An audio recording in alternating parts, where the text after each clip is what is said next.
Go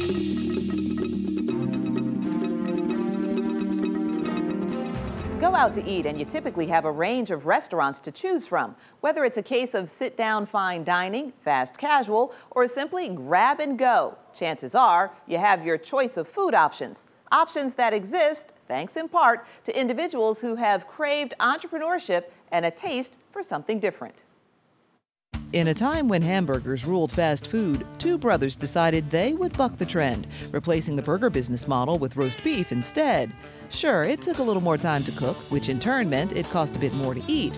But the succulent sandwiches filled a hungry populace wanting a quick, high-quality meal. Arby's hit the scene in 1964, and everyone knew when they saw that neon sign shaped like a 10-gallon hat, they were in for a delicious dining experience. Through the years, the artisan chefs at Arby's would cook up assorted culinary creations, even leading the way in light menu choices. And though good food is the core of Arby's business, the company has an insatiable appetite for community, as reflected in the efforts of the Arby's Foundation. The story of Arby's is one of twists and turns and sometimes flat-out dead ends. And yet, the brand endures. Much of its recent success can be attributed to CEO Paul Brown, who himself has had an interesting career journey, as you'll see in today's Executive Profiles.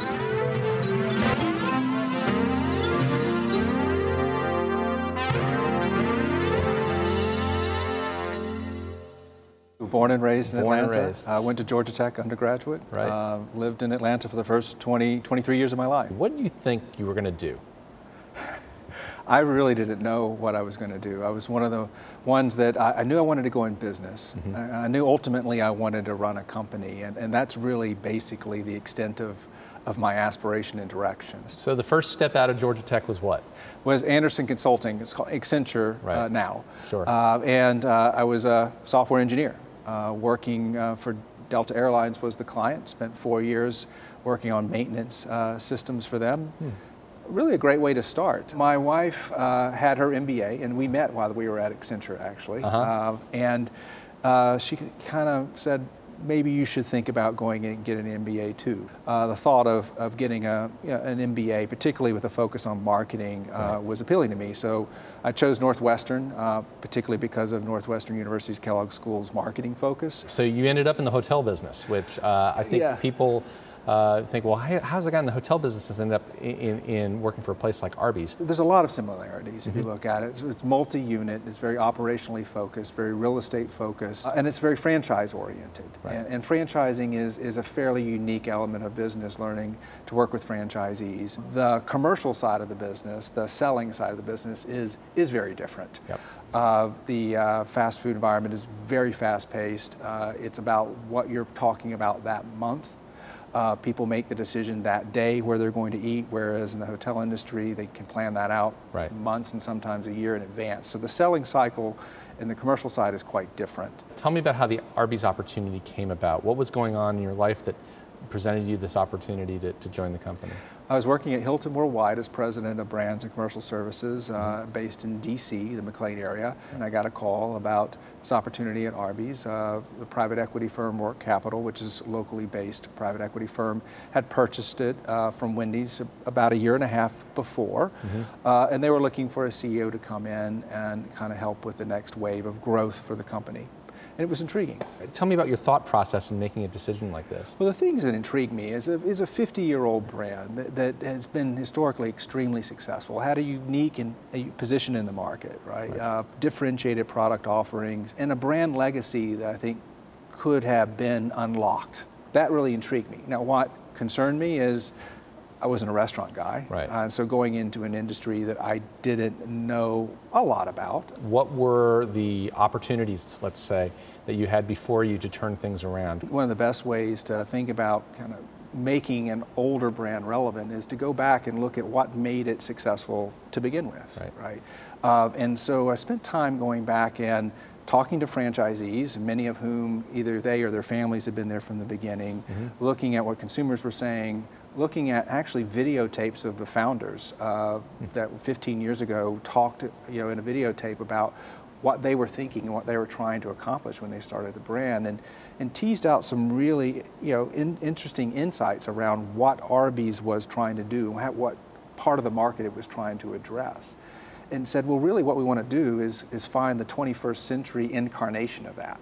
And what we've done is tried to create the right incarnation of that under our vision of deli-inspired delicious. Right. Deli-inspired delicious, yes. Craft sandwiches. Well, let's talk about the execution piece, because the last year for your company, in 2015, 2016 timeframe, has really been a fun time for Arby's. It all started really with Pharrell and his hat. So he came on the Grammys in 2014 wearing this hat that looked eerily like our logo, and one of our social media managers was savvy enough. He was sitting at home watching it and sent out the tweet then heard around the world, which is, hey, Pharrell, can we have our hat back? And so the next thing that came along was Jon Stewart. Jon Stewart started making fun of Arby's on his program really about 6 months after I started as CEO. Arby's! Isn't there anywhere else we can eat? Arby's, the meal that's a dare for your colon. So we were faced with the decision, what do you do, right? You could either ignore it, you could be defensive about it, or you can play into it.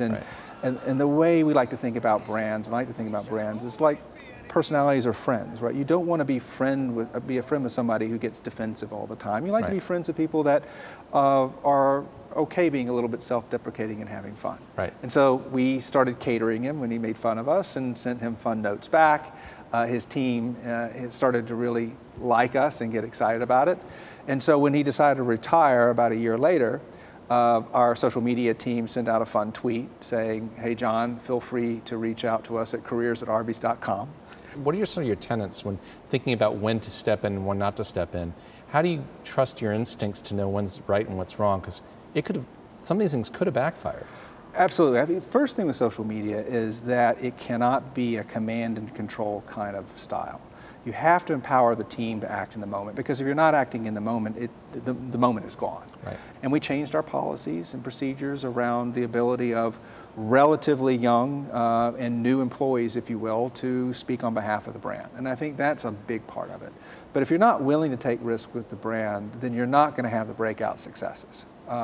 So it's really a trade-off. You've got to be willing to take risks if you're going to get the breakout successes. Arby's has been busy on both the social and sustainability fronts. The company raised nearly $4 million last year for its No Kid Hungry campaign to combat the issue of hunger.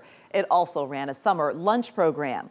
Arby's incorporates energy and water efficiency measures throughout its restaurants, and it's in the process of sourcing chickens raised without antibiotics.